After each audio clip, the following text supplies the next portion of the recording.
அன்பான எனது யூடியூப் ரசிகர்களுக்கு பூர்ணிமா வழங்கும் அடுத்த வீடியோ.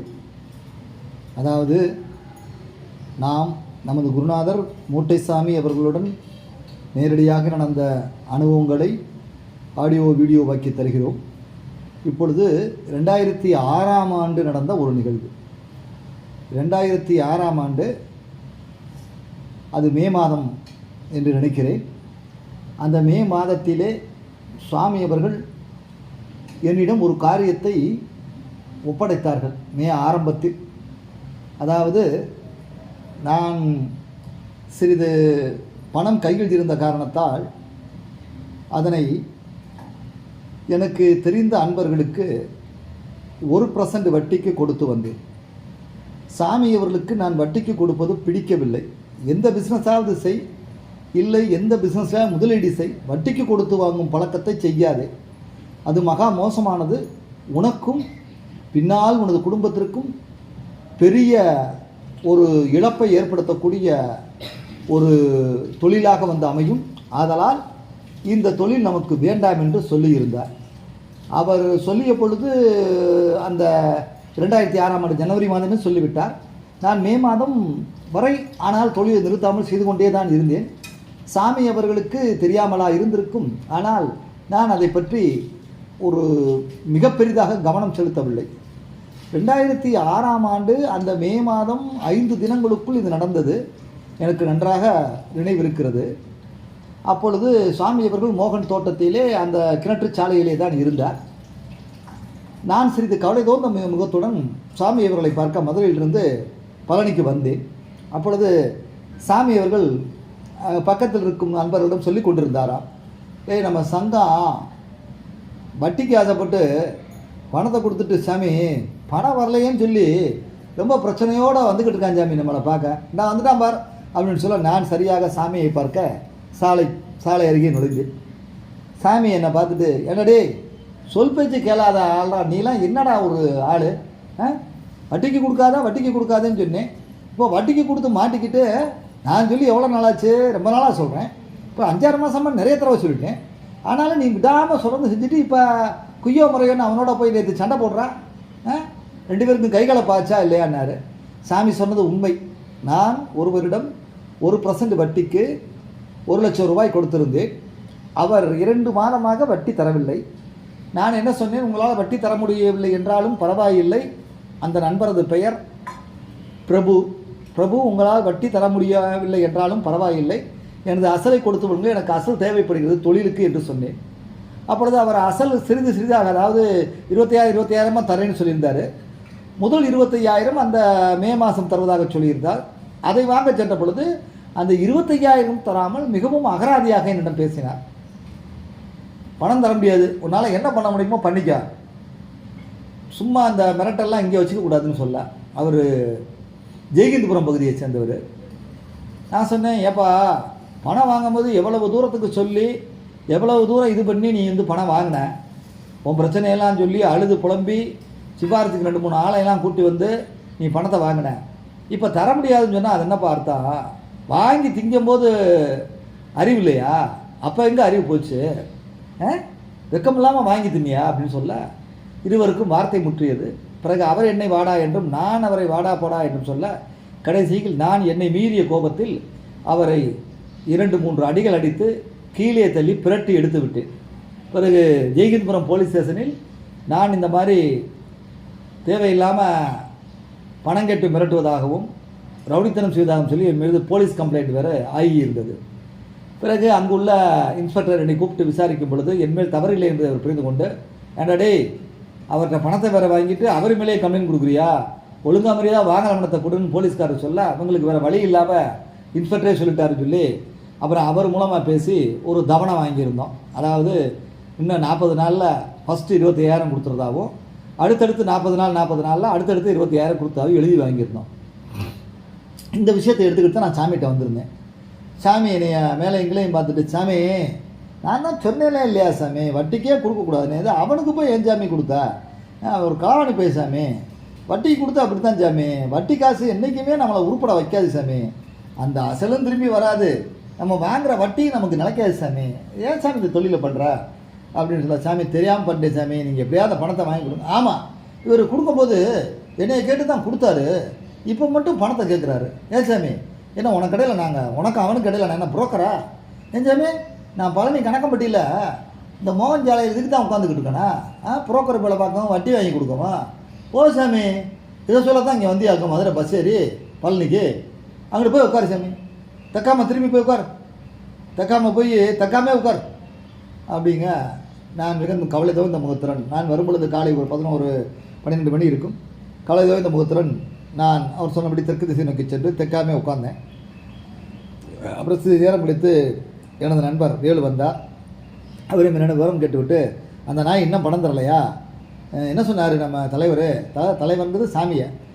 அப்போ அவர் சத்தம் போடுறாருப்பா, நான் தான் கொடுக்கக்கூடாதுன்னு சொன்னேன்ல, ஏன் கொடுத்தா அப்படின்னு சொல்லி சத்தம் போடுறாரு. எனக்கு என்ன பண்ணுறதுனே தெரியல. 1 லட்ச ரூபா இப்போ போலீஸ் ஸ்டேஷனில் சமாதானமாகி இன்ஸ்பெக்டர் எழுதி வாங்கியிருப்பானா, அதெல்லாம் எவ்வளோ நாளைக்கு? அடுத்து ஒரு இன்ஸ்பெக்டர் மாறிட்டாருன்னா அதெல்லாம் செல்லாது. ரெண்டாவது இவரே இருந்தாலும் ஏப்பா அவன் எழுதி கொடுக்க முடியல, நான் என்னப்பா செய்வேன்னு சொல்லிட்டு என்ன பண்ணுறது, இப்படியா பணத்தை மொத்தமாக வரவழைக்கணும்ப்பா அப்படிங்க. சாமி சாயந்தரம் 5 மணிக்கு மேலே என்னை கொஞ்சம் வேலை பார்க்க சொல்லிட்டாங்க. அதாவது நான் உட்காந்துருந்த பக்கம் காடு மாதிரி மண்டி இருந்துச்சு புல், அதெல்லாம் கொஞ்சம் செதுக்க சொல்லி அந்த இடத்த சுத்தப்படுத்த சொன்னாங்க. சுத்தப்படுத்தி முடிக்க சாயந்தரம் 5 மணி ஆச்சு. அப்புறம் சாமி அந்த பக்கமாக நடந்து வந்தவர், என்ன சங்கம் ரொம்ப வருத்தமாக இருக்கீங்களாக்கம், பணத்தை கொண்டாந்துருவோம் சாமி, அவர் எவ்வளோ நாள் ஏமாற்ற போகிறார். நீங்கள் நியாயமான வட்டி தான் வாங்கினீங்க, ஆனால் வட்டிக்கு வாங்குறது தப்பு. நியாயமான வட்டி தான் வாங்கினீங்க. இப்போ அவர் எத்தனை மாதம் வட்டி கொடுத்துருக்காருங்க? சாமி 4 மாதம் சாமி வட்டியை கொடுத்துருக்கேன். 1 லட்ச ரூபாய்க்கு ஒரு வட்டியுமே 1 லட்ச ரூபாய்க்கு 4 மாதம் 4000 ரூபா தான் கொடுத்துருக்கேன். அதை கழிச்சா கூட 96,000 ரூபா என் ஆசை பண்ண நிற்கிது சாமி. இல்லை சாமி, 1 லட்ச ரூபாய் கொடுக்க வச்சுருவோம். அவனுக்கு இப்போ வயிற்ற வலி ஆரம்பிச்சிருக்கு சாமி, இப்போ தாங்க முடியாமல் நாளை காலைல பார்க்க வருவான் பாருங்கள், நீங்கள் அது வரை இங்கே இருங்க அப்படிங்க. நானும் வேறு வழி தெரியாமல், சாமி சொல்லிட்டாரு இனிமேல் சாமி பேச்சை மீறக்கூடாது, குருநாதர் பேச்சுங்கிற ஒரு கட்டுக்கோப்போட வேலுவோட அன்னைக்கு நைட்டு சாமி இருந்த சாலைக்கு அருகாமையில் தங்கிட்டேன். அன்றைக்கி நைட்டு அப்படியே உருண்டு ஓடிடுச்சு. மறுநாள் காலையில் 10-11 மணிக்கு எப்போ கூட எல்லோரும் வேலையை பார்த்துக்கிட்டு இருக்கோம் மோகன் தோட்டத்தில். அப்போ சாமி சொன்ன நான் வட்டிக்கு கொடுத்த அந்த நபர் வர்றாரு, ஜெயந்திபுரத்துலேருந்து வர்றாரு சாமியை பார்க்க. கடுமையான ஒரு பிரச்சனையோடு தான் அவர் வர்றாரு. அவர் வந்த பிரச்சனை என்னென்னா, அவர் வீட்டில் அவங்க அப்பாவுக்கும் அவருக்கும் ஏதோ தகராறு போல். அதில் அவங்க அப்பா வீட்டை விட்டு போச்சு விட்டார். வீடு யார் வீடு அப்படின்னா, அந்த அவர் சித்தப்பாவுடைய வீடு. அதாவது சித்தப்பா சம்பாரித்து வீடு கட்டி தன் அண்ணனுக்காக கொடுத்துருக்குற வீடு. சித்தப்பா பேரில் தான் என்ன இருக்குது, ஆனால் அண்ணன் குடும்பம் இருக்கட்டும்னு சொல்லி அண்ணனுக்காண்டி விட்டு கொடுத்த வீடு. அதனால் என் தம்பி விட்டு வெளியே போட நாயை அப்படின்னு சொல்லி இப்போ நான் விரட்டி விட்டுருப்பார் போல். அந்த பிரச்சனையோடு வந்தேன். சாமி இந்த மாதிரி எங்கள் அப்பா செய்கிறாரு சாமி, அது கூட அவர் கட்டின வீடு இல்லை சாமி, எங்கள் சித்தப்பா கட்டின வீடு. இவருக்கு என்ன சாமி ரைட்ஸ் இருக்குது? எங்கள் சித்தப்பாட்ட போய் கேட்டேன் சாமி. சாமி எங்கள் அண்ணன் சொல்லிட்டாரு சாமி, எங்கள் அண்ணன் பேச்சுக்கு நீ கட்டுப்படலை, அப்போனா நீ இந்த வீட்டில் இருக்கக்கூடாது, போயிட்டு வாடா. இது என்ன பூர்வீக சொத்தா? எனக்கும் உங்கள் அப்பாவுக்குள்ள பூர்வீக சொத்துனா உனக்கு பங்கு இருக்குப்பா. இது நான் சம்பாரிச்சு உங்கள் அப்பா காணி கொடுத்தது. உங்கள் அப்பா வாழணும், அண்ணி வாழணும் தான் கொடுத்தேன் தவிர நீலாம் உங்கள் அப்பா எடுத்து பேசுகிற அந்த வீட்டில் இருக்கணும்னு அவசியம் இல்லைப்பா, போப்பா, உனக்கு தெரிஞ்ச பார்த்துக்கப்பான்னு சொல்லிட்டாரு. அதனால் ரொம்ப குழப்பமாக போச்சு சாமி. இப்போ எங்கே சாமி இருக்குது? நல்ல வேலை நான் கல்யாணம் பண்ணல, கல்யாணம் பண்ணிட்டா பொண்டாட்டி பிள்ளையோடு எங்கிட்டு போகிறது? நீங்கள் தான் சாமி வழி சொல்லணும். சாமி நம்ம ஒன்று நினைக்கிறோம், தெய்வம் ஒன்று நினைக்கல சாமி. இப்போ நீங்கள் இவர்கிட்ட அவசரமாக கடன் வாங்கினீங்க, யார் சங்கத்திட்ட ஒரு வட்டி, நியாயமான வட்டி கடன் வாங்கினீங்க. 4 மாதம் முன்னாடி அழுது தொழுது ஆள் சிபாரிசு பண்ணி, ஆனால் 4 மாதம் வட்டியை கொடுத்துக்கிட்டு இப்போ வட்டியும் கொடுக்காம அதில் கொடுக்காம தர முடியாதுப்பா, முடிஞ்ச பார்த்துக்கின்னு போலீஸ் ஸ்டேஷனில் பஞ்சாயத்து பண்ணி கடைசியில் நீங்கள் 40 நாளைக்கு ஓகே 25,000 கொடுக்குறோம்னு எழுதி கொடுத்துருக்கீங்க. அது எப்படி சாமி? வாங்கும்போது மொத்த பணமாக தான் 1 லட்சம் வாங்கினீங்க, இப்போ 40 நாளைக்கு ஒழுங்காக கொடுக்குறோம்னா அது எப்படி சாமி? இதையும் ஒழுங்காக கொடுத்துருக்கீங்க எப்படி சாமி சொல்ல முடியும்? அந்த மாதிரி நீங்கள் ஒரு பிரச்சனை உங்களுக்கு நீங்கள் உண்டாக்கும் போது அடுத்தவங்களுக்கு உங்களுக்கு ஒரு பிரச்சனையை கடவுள் உண்டாக்குவார்ல. இப்போ வீட்டை விட்டு வெளியே போய் சொல்லிட்டாங்க இல்லை, நடுத்தருக்கு ஒதுக்கி இல்லை சாமி, முதல்ல நீங்கள் இவர்கிட்ட வாங்கின பணத்தை கொடுங்க சாமி, உங்களை திரும்ப வீட்டுக்குள்ளே போய் கொண்டு போயிடுவோம் சாமின்னு சொல்ல, அந்த பையன் மேலும் கீழுமா என்னை ஒரு முறைச்சிட்டான். சாமி சத்தம் பண்ண, இல்லை என்ன அவனை முறைக்கிற, வாங்கின பணத்தை கொடுப்பா அப்படின்னு சொல்ல அவர் முணுமுணுத்து கொண்டே இருந்தார். அப்புறம் சாமி அவர்கிட்ட வச்சு அவர் வச்சு இந்த கம்பை வச்சு ஒரு தட்டு தட்டினார் அவர் முதுகு பின்னாடி. இல்லை என்ன முணுமுணுக்கிற, வாங்கினாங்காச்சும் கொடுப்பியா மாட்டியா அப்படிங்க. இல்லை சாமி கொடுத்துட்றேன் சாமி, நாளைக்கு கொடுத்துட்றேன். அவர் இங்கே தான் இருப்பார் சங்கம், நீ நாளைக்கு கொண்டா நீங்கள் பணத்தை கொடு, உன்னைய வீட்டுக்குள்ளே போக வச்சிடும்னு சொல்ல அந்த நண்பர் கிளம்பி சென்று விட்டார்.